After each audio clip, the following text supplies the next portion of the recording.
Alright, yeah, welcome back to some more Magic Duels. This week we're taking a look at another subscriber deck submitted to us by Renan Régis. It was actually his birthday last week, so happy late birthday to you. Hope you had a good day. Anyway, so what has he brought to us today? Well, what he's brought is, frankly, a fantastic little Bant flicker deck that does a lot of stuff, including infinite combos. Woo! It's not easy to pull off, but I will attempt to do it anyway. So let's have a look at the deck, shall we? So essentially what this deck wants to do is get down creatures with enter the battlefield effects and attempt to use them over and over and over and over again, and also keep your creatures safe so that you can keep progressing your board state while they waste their removal. So we use cards like Essence Flux. So Essence Flux is a 1 blue instant speed. Exile target creature you control, then return that card to the battlefield under its owner's control. If it's a spirit, put a 1/1 counter on it. So essentially, if our opponent tries to remove our creature, we can exile it and return it. If we tap out our creature for the attack and we want to use it as a combat trick, we can exile our tapped creature and it'll come back untapped, and then we'll be able to murder our creature and stuff like that. And we also get the enter the battlefield effects of whatever creature we end up exiling as well. So it's pretty sweet. Then we have a little bit of removal in Reprisal. 1 and a white, instant speed, destroy target creature with power 4 or greater. It can't be regenerated. So this is just a standard little bit of removal here and there. For the most part, we'll be tapping down our opponent's creatures and keeping them off the board and stuff like that, but for the ones that get away, then we've got Reprisal for that. And then we have Long Road Home. This is another flicker card. So for 1 and a white at instant speed, exile target creature at the beginning of the next end step, return that card to the battlefield under its owner's control with a 1/1 counter on it. So this is one way for us to get past board wipes and stuff like that. So if our opponent planar outbursts, we can't save everything, but what we can do is we can cherry pick the best of our creatures that are on the board, exile them, then the planar outburst will resolve, and as they end their turn, we get our creature back, and we get its enter the battlefield ability as well. So hopefully by the end of their turn they've forgotten that we've done this, and they'll see our creature bounce back in and ruin whatever they tried to do. For example, if they played a creature straight after the board wipe to try stabilize, then we just bounce it back with Reflector Mages or things like that over here. Yeah, so it's a very tricksy deck, is this one. I've been having a lot of fun with it as well. Haven't lost yet. Apparently, Renan managed to get it to rank 40 with it, and I can kind of see why, because I'm not losing with this deck, which is pretty sweet. Always a good sign. Next, we've got Unsubstantiate. 1 and a blue. It's essentially a remand without the card draw. So return target spell or creature to its owner's hand. So it is a counter spell that returns a spell to our opponent's hand. It's also bounce for our opponent's creatures, and it can also be bounce for our creatures if we want to use their enter the battlefield effects again. So it's a very, very well used card and very versatile in this deck as well. So lots of uses for this, and yeah, we can essentially, it just slows our opponent down or expands our board state. Either way, it's proven to be very good in this deck. Eldrazi Display, so this one card that I added in myself, I figured it'd be quite useful.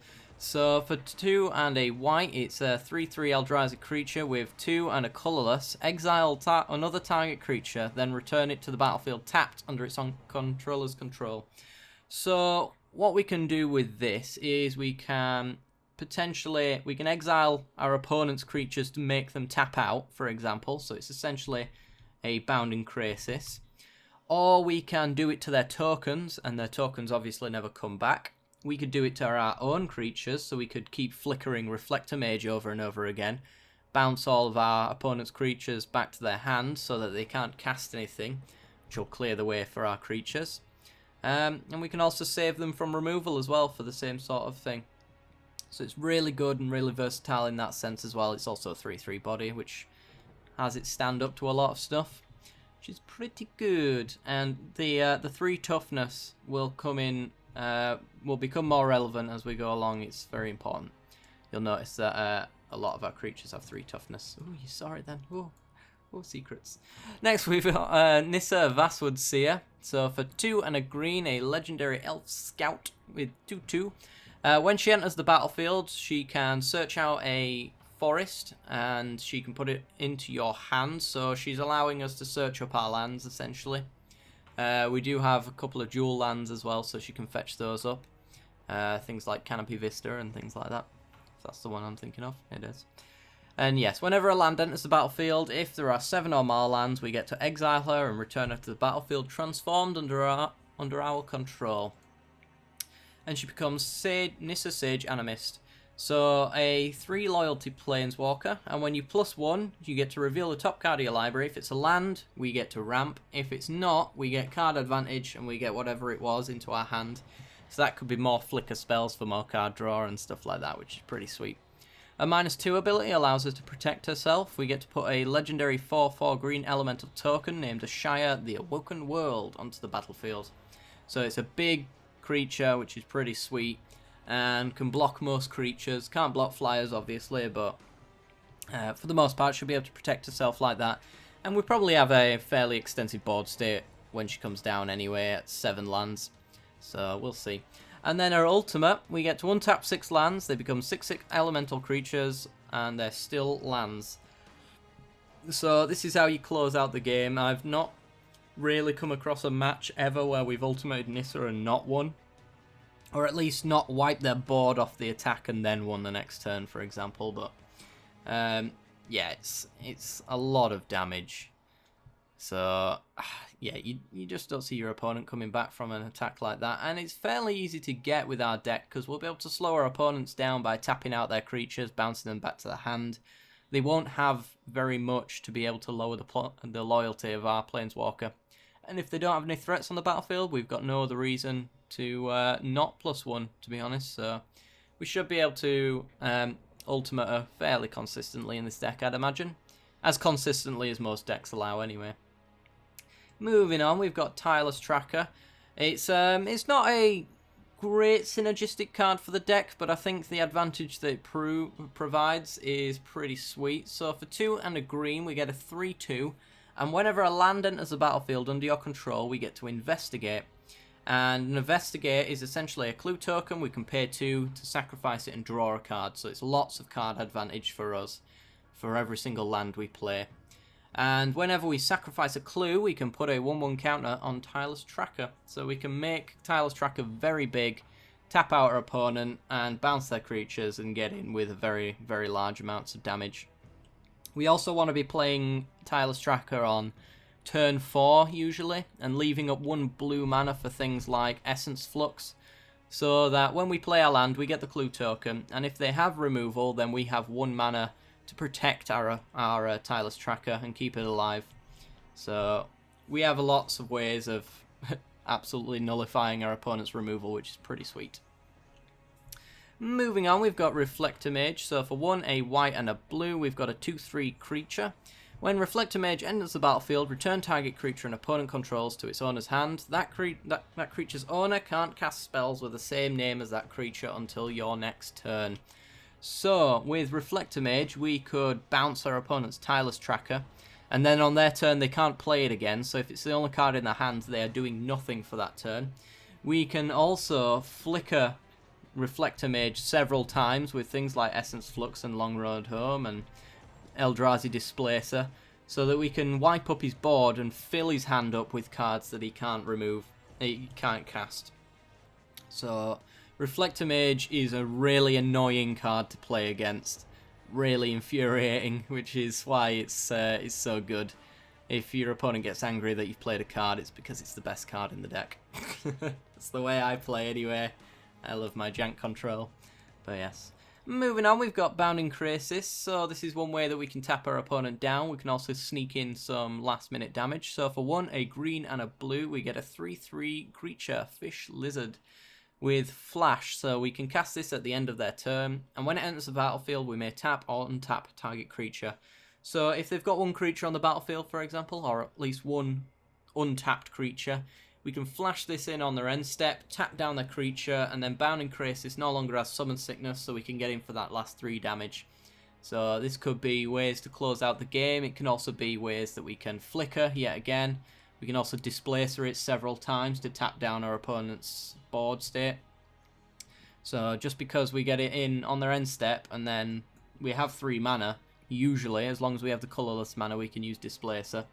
And we can do it again and again and again, as long as we have the mana to do it, so it's pretty sweet. And then we've got Elemental Bond. This is the enchantment that keeps the whole deck churning. So for 2 and a green in enchantment, this is why I mentioned that it's really good that we have a lot of 3 power and toughness creatures. So for whenever a creature enters the battlefield with 3 power or greater, we get to draw a card. It's not a may, and I stress that because this deck has the potential to mill yourself with the amount of card draw that you get out of it. So for example, we have our Elemental Bond. We play Tireless Tracker, we draw a card. We can then Essence Flux, flicker Tireless Tracker back in, we draw a card.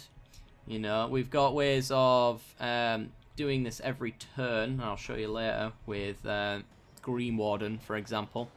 There's a lot of little combos in this deck that allow you to do a lot of things a lot of times. So we shall show you them. It's part of the infinite combo as well. So we have ways of getting infinite cards. We have ways of tapping our opponents down infinitely. We can completely empty our library of lands. There's just so much we can do. We can stick counters on every single one of our creatures with this infinite combo. We don't have an infinite life gain in here, but we do have ways of getting pseudo infinite life gain anyway. But yes, I'll show you that later. It's towards the end of the curve anyway. Displace. So for 2 and a blue, we've got an instant speed. Exile 2 target creatures you control, then return those cards to the battlefield under your owner's control. So this has a little bit of a synergistic combo. This is part of the infinite combo in our deck. So for example, with Displace, we can exile Green Warden and Drowner of Hope, for example. Green Warden, when it comes back into the battlefield, you grab Displace back, so that you've essentially used it for 3 mana with buyback. For those who play paper, that's essentially cast it and get it straight back to your hand. So one targets Green Warden to keep doing that. The other targets a creature that you want to keep flickering infinitely. Currently it will be finite, but there are ways to make it infinite. And we do it on something like a Drowner of Hope, so we get 2 colourless Eldrazi tokens every single time we flicker. So for 3 mana, with these 2 on the board, we can get infinite damage using our last little piece I'll show you in a second. But yes, we can flicker 3 mana every single turn to get 2 Eldrazi Scion tokens. So we have infinite mana, we have infinite damage, we have pseudo-infinite card life gain, and we have infinite card draw. We're getting close to where the infinite combo comes in. We have Angelic Purge, 2 and a white, sorcery speed as an additional cost to cast Angelic Purge, sacrifice a permanent, exile target artifact, creature, or enchantment. So I've added these in myself. I figured that we don't actually have any enchantment removal, nor do we have any direct non-creature based artifact removal anyway. So I figured an Angelic Purge would be a pretty sweet way, pretty good utility card for that kind of thing. It's personal favourite of mine. I like to stick it in most white decks, to be honest. It's pretty good. But it does come at the cost of sacking one of your lands. But we do have plenty of lands, so and plenty of ways of getting lands, so we're not too bad off of that. Moving on, we've got Altered Ego. So for X, 2 green and a blue, we have a 0/0 shapeshifter that can't be countered. So for 4 mana, we may have Altered Ego enter the battlefield as a copy of any creature on the battlefield. For 4 mana plus however much we want to spend, we can have it enter as a creature, except for it comes in with an additional 1/1 counters on it. So for 4 mana, we can copy their Ulamog the Ceaseless Hunger, for example. For 5 mana, we can copy their Ulamog and get a counter off it, so we can get a better Ulamog than them. And we can keep tapping down their Ulamog as well, so they won't get to use it, but we will. And there's no way they can stop it. So if we ever choose to change the creature as well, we can flicker Altered Ego and immediately change what creature it is. So even if Altered Ego is down, pretending to be a Bounding Krasis, we can displace it as they play their Ulamog, for example, and we can copy the Ulamog with our Altered Ego and get one of our own. So it's pretty sweet. And then if that's the case, we will get to attack in with ours first. So yeah, it can punish our opponent for making big creatures because we can just copy them and use them ourselves. We can do it at instant speed as well, which is pretty sweet. And moving on, we've got Thought Not Seer. We also have infinite ways of milling in this deck as well. Completely forgot about that. So for 3 and a colourless, we have an Eldrazi 4/4. When it enters the battlefield, target opponent reveals his or her hand.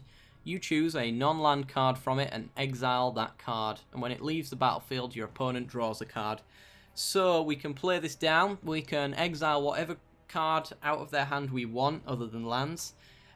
So mostly you want to make sure that they can't straight up remove your Thought Not Seer, because otherwise there was not much point doing it. And from that point on, if it leaves the battlefield, your opponent gets to draw a card. What we can do is we can take advantage of that.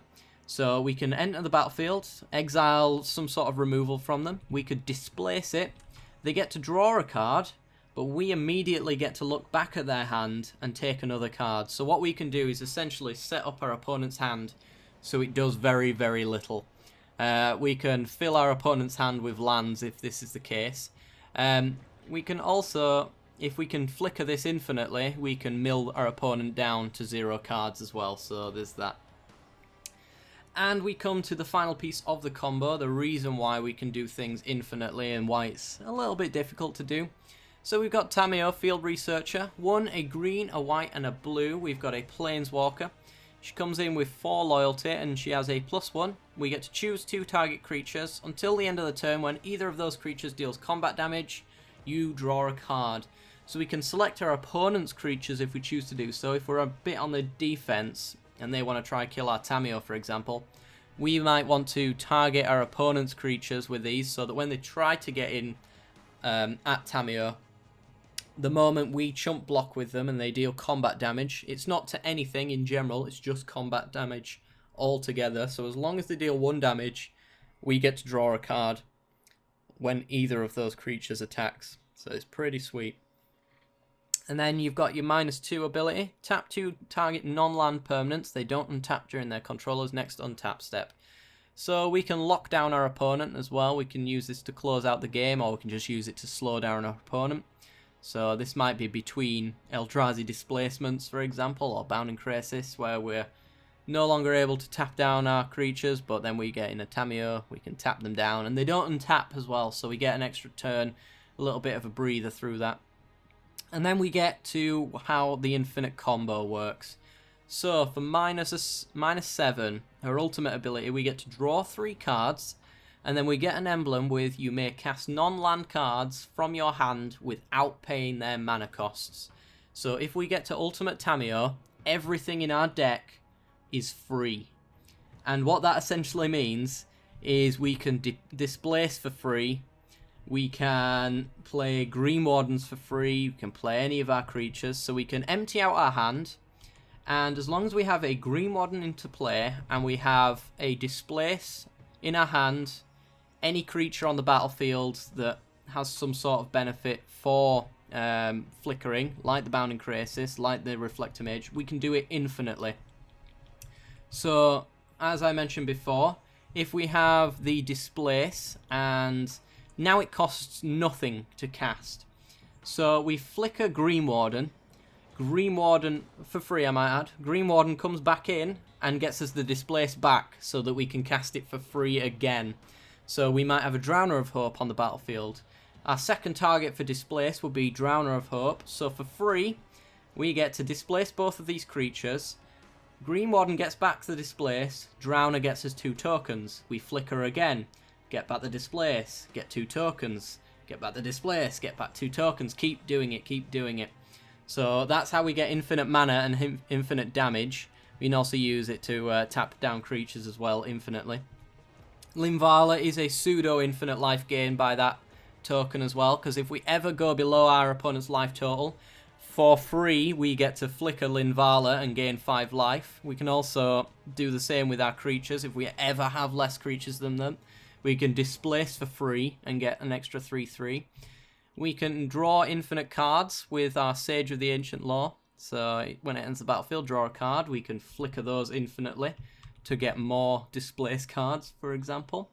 We can infinitely Thought Knot, so we can constantly exile cards from their hand and let them draw cards so that we can exile more, so we can mill them infinitely. We can tap them out infinitely. We can empty our entire deck of green mana sources. And yeah, essentially there's a lot of ways to get an infinite combo. It's obviously quite difficult to pull off, but it's a 3-card combo, and in Magic Duels, pulling off infinite combos isn't easy to begin with. So to say that it's kind of reaching for an infinite combo isn't really saying much, because I don't think there's many. I've never had any infinite combos used against me, so we shall have to see. But this is one of them, so we're going to try pull it off this week. But anyway, we haven't looked through the rest of the decks. So moving on from Tamiyo and her infinite combos, we've got Sage of the Ancient Law for 5 mana with 1 green. We have power and toughness equal to the number of cards in our hand, which is probably going to be about 7. Because we have ways of replacing every single card we use. So we essentially have a 5 mana 7/7, and when it enters the battlefield we get to draw a card. And like all werewolves, if at the end of each upkeep no spells were cast on the last turn, we get to transform Sage of the Ancient Law into Werewolf of the Ancient Hunger. So it is a vigilant trample, and its power and toughness are equal to the total number of cards in all players' hands. So it has potential to be double its power and toughness. Also, having vigilance and trample is very good.